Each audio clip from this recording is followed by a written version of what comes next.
Usted y nosotros dialogamos. En RCN Mundo nos escuchamos. 8 de la mañana, 10 minutos. Hemos estado atentos en las últimas horas a la información que llega desde Ecuador con el tema de las cárceles. Kelly Cabana. Sí, un enfrentamiento, el último que se dio el lunes, Jesús, en la cárcel de La Tacunga, eso es al sur de Quito, que es la capital de la provincia de Cotopaxi. Se enfrentaron algunos presos dentro de la cárcel, decían que era como el pabellón de mediana seguridad, parece que eran algunos narcotraficantes o era por tráfico de drogas, y el último balance de las autoridades habla de 16 muertos y 43 heridos. Los 16 muertos, decían las autoridades, la mayoría desmembrados. Y si usted hace... Terrible, ¿no? Terrible. Se hace el balance total, en los últimos menos de 2 años, más de 400 reclusos han muerto en Ecuador por enfrentamientos. Imagínese usted, 8 de la mañana, 11 minutos. Saludamos a Ramiro Narváez. Él es presidente de la Comisión de Soberanía, Integración y Seguridad Integral de Ecuador.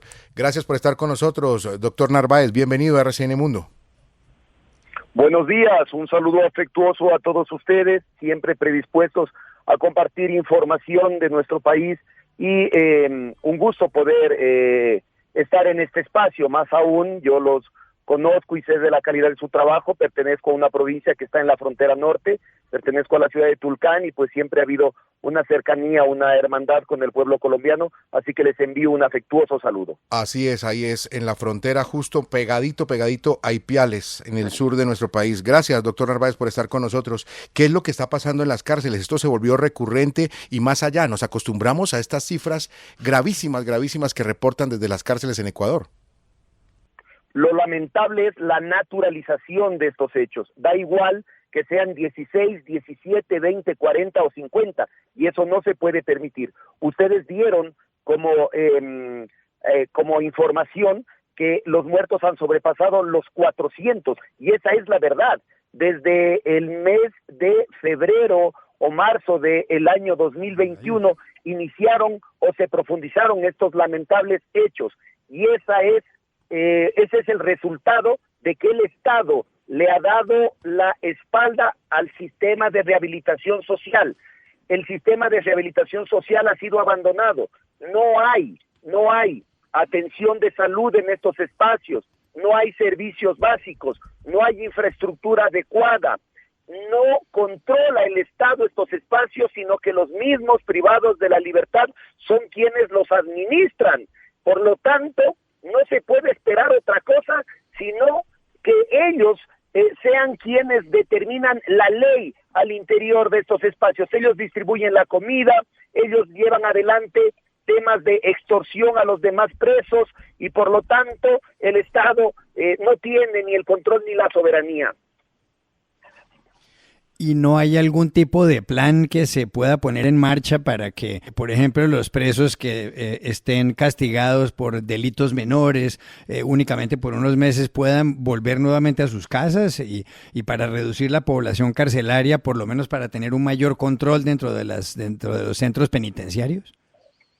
Mire, qué importante lo que usted ha dicho, porque eso determina un proceso de rehabilitación y también eso determina una estrategia de evitar el hacinamiento en estos espacios. Hay delitos menores que los jueces pueden sentenciar medidas alternativas mientras se hace el proceso de investigación y hay delitos que cuando, por ejemplo, son menores a 3 a 4 años y que no constituyen un riesgo para la sociedad, pueden cumplir la pena fuera de estos espacios. Pero lastimosamente en el Ecuador, en el año 2014, se aprobó un código, el COIP, el Código Orgánico de Integral Penal, en donde se establecen las penas y como resultado de la delincuencia que había en el país, muchos políticos realizando un tema populista, lo que hicieron fue plantear el incremento de las penas, porque pensaban que con incrementar las penas los delitos iban a reducirse y lo único que generaron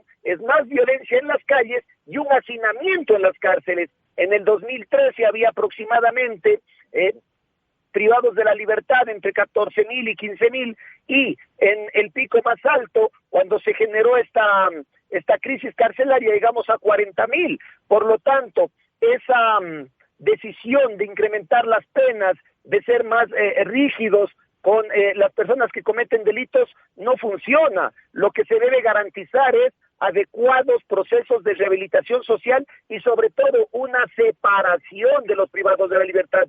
Usted en estos espacios tiene junto a quien está preso porque fue una persona que cometió un asesinato estilo sicariato y a una persona que está debiendo pensiones alimenticias o que hurtó un celular, y por lo tanto se genera un proceso de contaminación criminal. Esas personas que van por delitos menores terminan siendo aliados de las organizaciones delictivas que están al interior de las cárceles y se constituyen en un integrante más, y lo que se logró fue que se profesionalicen en el delito. Por lo tanto, lo que usted ha planteado también ha sido un planteamiento de esta comisión. Hemos presentado 127 recomendaciones a las diferentes instituciones del Estado para mitigar esta crisis, y también estamos haciendo reformas legales en el sentido que usted ha manifestado, el lograr evitar el hacinamiento, el evitar que se genere esa contaminación criminal y que se dé un verdadero proceso de rehabilitación social. Si no, estas matanzas nunca van a cesar. Señor Narváez, hablaba usted ahí de esa mezcla obviamente de presos por delitos menores con obviamente traficantes. En estos últimos enfrentamientos hablaba la justicia de su país de la muerte de Leandro Norero. ¿Eso ya está confirmado y por qué sería importante que Norero haya muerto finalmente? Porque estaba recluido y decían sus autoridades también, esa pelea finalmente empezó por él. Sí, mire, lo que pasa es que como el Estado no tiene presencia en estos espacios son dirigidos por organizaciones delictivas y ahí se mueven grandes cantidades de dinero y por lo tanto se disputan el poder, se disputan el liderazgo al interior de las cárceles por temas de extorsión a los otros presos, por temas de artículos ilegales que entran a las cárceles, se mueven impresionantes cantidades de dinero y entonces como el Estado está ausente de estos espacios, ellos se disputan el liderazgo como les había manifestado y es por eso también que se generan estos actos de violencia. La muerte de la persona que usted ha manifestado ha sido confirmada. Él era una persona que estaba pagando sentencia por lavado de activos y se entiende que era uno de los principales financistas o proveedor de recursos a un sinnúmero de organizaciones delictivas. La disputa de este espacio va a seguir siendo atractiva mientras el Estado no recupere el control y su presencia en los centros de privación de la libertad. Ramiro Narváez, presidente de la Comisión de Soberanía, Integración y Seguridad Integral de Ecuador. Gracias por estos minutos con la audiencia de RCN Mundo. Muy amable. Un saludo afectuoso y siempre a las órdenes.